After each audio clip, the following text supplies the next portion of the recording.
Баршаңызға сәлем. Бүгін сіздермен оңай және тез дайындалатын, дәмді қытырлап шығатын пияз сақиналарын жасаймыз. Алдымен бір үлкен бас пиязымызды тазалап, бөліктерге бөліп аламыз.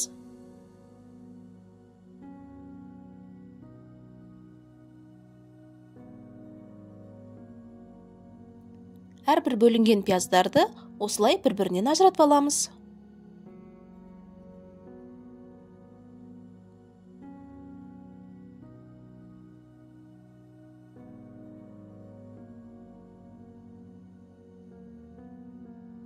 Енді 3-4 жұмыртқамызды шағып, үстінен ұнатқан приправаларымызды қосып, жақсылап араластырамыз.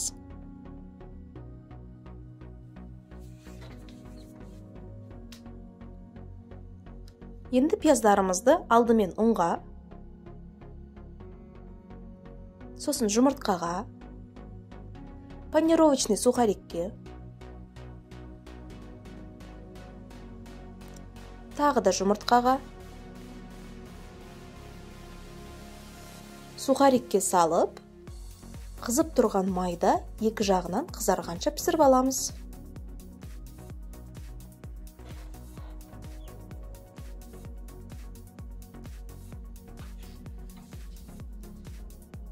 Міндетті түрде баяу отта пісіріңіздер, сонда ішіндегі пияздары толық жақсы піседі.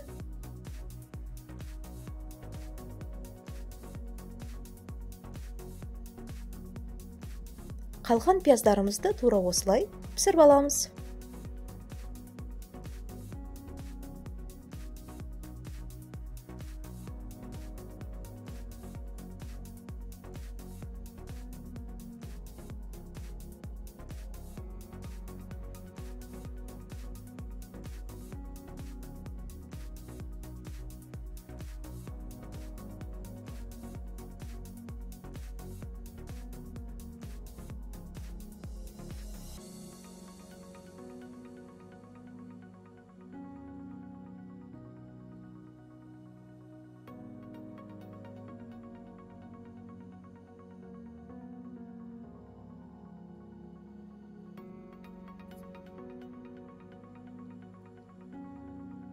Мінекей пиязды сақиналарымыз дайын, міндетті түрде жасап көріңіздер.